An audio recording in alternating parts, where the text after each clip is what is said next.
In this video, I challenged myself to make a Roblox game in under 24 hours. But there's a twist. I've never actually made a Roblox game before. Yeah. The concept is simple. I have 24 hours to build, model, and script my very own game, while also using as few tutorials as possible. In this video, I split my progress into hours to try and show you how fast real progression moves for beginner developers. I'm not gonna lie, I think it turned out really well, but you're gonna have to wait until the end to see the results. Anyways, I'll shut up so we can get right into our...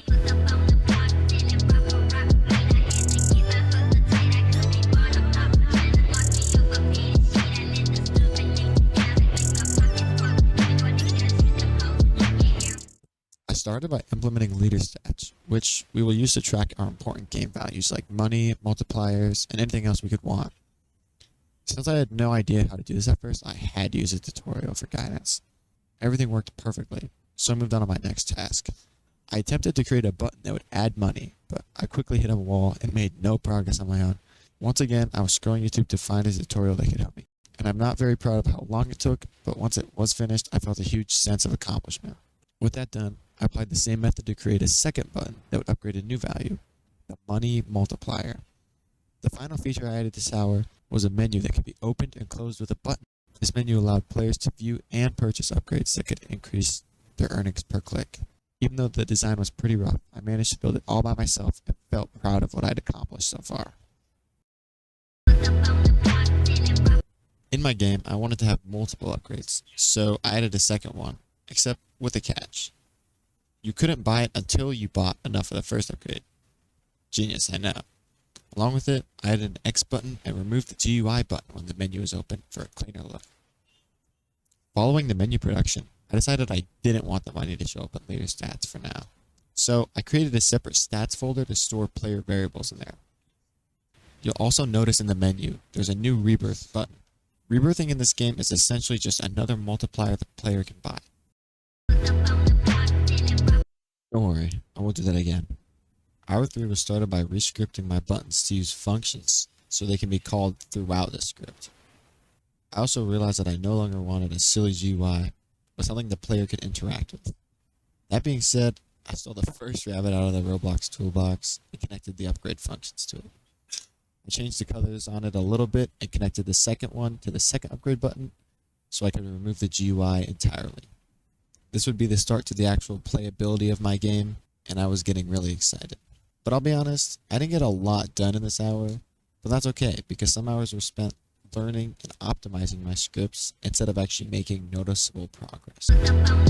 Looking at the Google Doc I used to track my progress, it says hour 4 was spent scripting and also trying to make a system to give money every second, but I couldn't get it to work.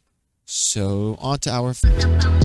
Hour 5 also involved me stealing creations from the Roblox toolbox, but okay, it's there for a reason.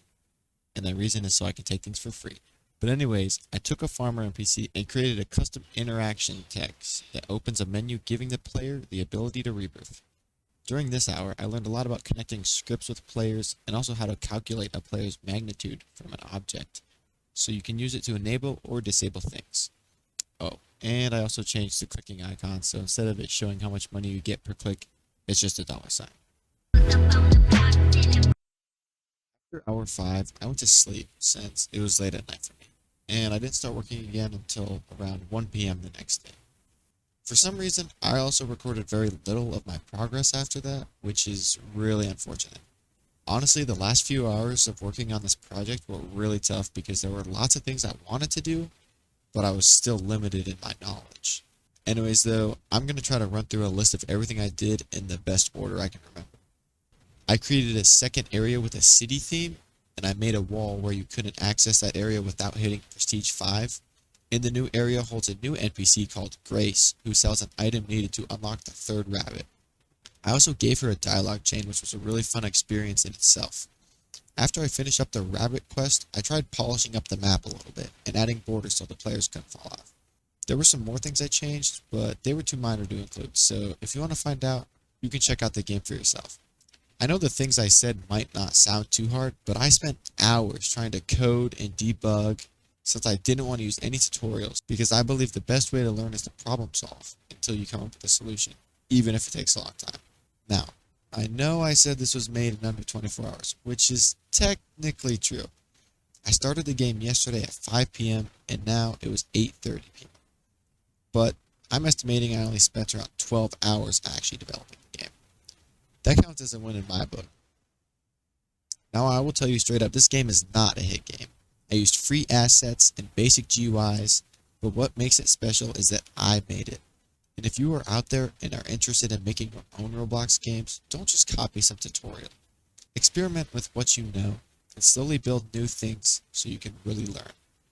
Anyways, rant over. Back to the game. I put a link to the game in the description where you can go try it for yourself and see all the changes I made that I didn't include. It would mean so much to me if you went and tried it out and then came back and told me what you would like to see added or improved upon.